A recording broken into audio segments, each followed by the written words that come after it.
aking katawan at aking pong ikinapayag. Ako po ay nagkaroon ng trangkasong hindi normal sapagkat sobrang nananakit ang muscles ko at sobrang nag-chill kapag tinadapuan po ako ng hangin o electric fan. Nanginginig po ang buong laman ko sa lamig. Ang isang pinagtataka ko, wala po akong lagnat, ngunit ang pananakit ng katawan ko ang iniinda ko.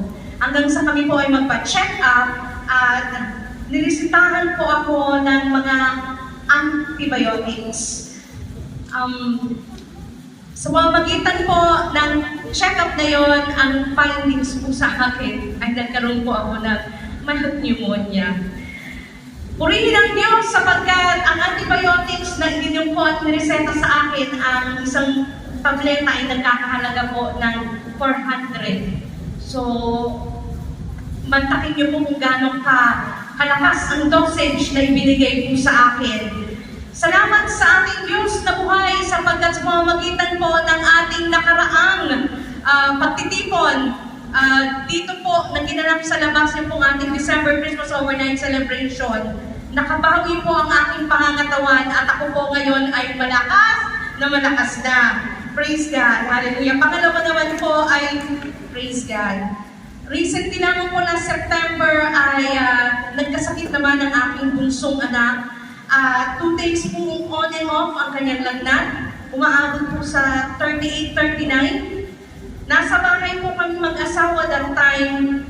Nang pinupunasan ko siya ng timpo, ang aking bunso ay bigla na lamang pong nanginig at nag-cramps po ang kanyang mga daliri sa kamay at ang kanyang mga paa ay hindi niya na maikilos patayo. Agad po namin siyang dinala sa ER. Salamat sa Diyos at nasa bahay kami that time. At purihin ang Diyos dahil ang sabi po ng doktor, kung hindi po namin siya naisugod, worst could go happen daw po. Mas malala po pa doon. At ang findings sa bata ng mga doktor, bumagsak po ang kanyang potassium and nagka-mild dengue. Purihin ang Diyos sa pamamagitan ng patuloy na panalangin na inihingi ko sa ating mga kapatid dito sa music ministry. Ngayon po ang aking anak ay malakas na, nakapag-aaral ng maigi, consistent po ang kanyang high grades sa school, at salamat sa kagalingang ipinagkaloob ni Yahweh El Shaddai. To God be the glory. Hallelujah. First say no holiness is thank you for night. Sa ating po pinakamamahal na punong lingkod, Brother Mike, Sister Belen, Echo Michael po, at sa buong bilang po. Yan, totoo pala na. Sa tanggapis ay kumanta, kung pa naman share, mas lalo na nervous. Hallelujah, glory to God.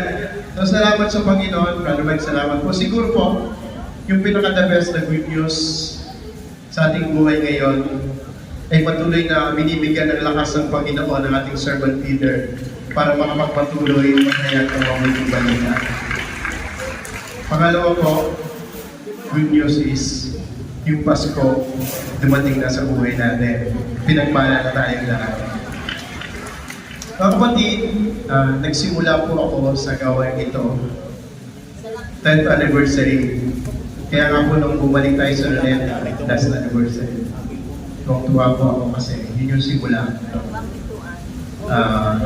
Marami pa. May hinuhulog na panyo and then may helicopter. Actually, yung amo ko po ang sama sa akin dito sa gawain. Kapag hindi ka sumama sa gawain, walang bonus pagpasko. Marami pagkain at 1 hanggang 2 jeep po kami na pumupunta. Ganon ka dedicated yung aking amo dati sa gawain ito kung matya po ay yumaman. No? So, good news po. Mayroon po kay Brother Mike kami niya sisigaw noon hanggang ngayon na sabi niyo. Kung sino yung gusto pagpalain, sumigaw po yung gusto makita. Sa Luneta po noon, sumigaw po ako. Lord, balang araw, tatayo ako sa stage, nakasama nila para umawit at sumamba sa iyo bilang gospel choir. And after 7 years, good news po, tinugon po yan ng Panginoon. At nagtuloy-tuloy na po ang pagpapala sa gawain ito. Nagkaroon po ako ng pamilya, asawa, maganda at mabuting asawa, 5 anak na lalaki na naglilingkod rin sa Panginoon. Salamat sa Diyos. At marami pong pribilegyo, mga batimong bansa na rin po ang pinuntahan katulad po ng ibang gospel choir, kasama ko po, para mag-mission at tumawid sa gawain ng Panginoon. Hindi po akalain niyo sapagkat ang pamilya ko po ay lumaki sa isla. Ako po ay seaman, tatay ko po seaman, mga kapatid ko po seaman. Ibig sabihin, mandaragat po kami. Sa umaga, nasa dagat, nasa laot para mag-isda. Sa hapon at gabi, nasa laot para mag-isda. Parang sila Pedro. Kapag walang huli, walang pambili ng bigas, yun po yung buhay. Pinangarap ko lang pumunta ng Maynila para magtrabaho, para makatulong sa pamilya. At ito po yung buhay na pinagkaloob sa akin ng Panginoon. May plano pala talaga ang Diyos sa buhay ko na makasama po ang tawagin ng Panginoon sa gawain ito. At good news po yun para sa aking pamilya sapagkat sila po yung isa sa mga biniyayaan ng Diyos sapagkat nagkaroon sila ng anak na nanay ko, tatay ko na naglilingkod sa Panginoon. Kami po, lumaki ako na sanay sa hirap sapagkat Islam, walang kuryente, walang ilaw, walang tubig sapagkat ang tubig sa isla ay mahalan. Napapaligiran ng tubig. Umaasa lang kami sa ulan. Kaya po hindi na ako masyado pumuti. Ito na talaga ako. So salamat sa Panginoon sapagkat sa buhay nito, sa paglilingkod, isa pong napakalaking biyaya. Pinagaluban po kami ng bahay, sariling bahay, dyan po sa Cavite, isang subdivision, na hindi ko po akalain na magkakaloob sapagkat hindi ko po talaga kaya. Pangalawa po,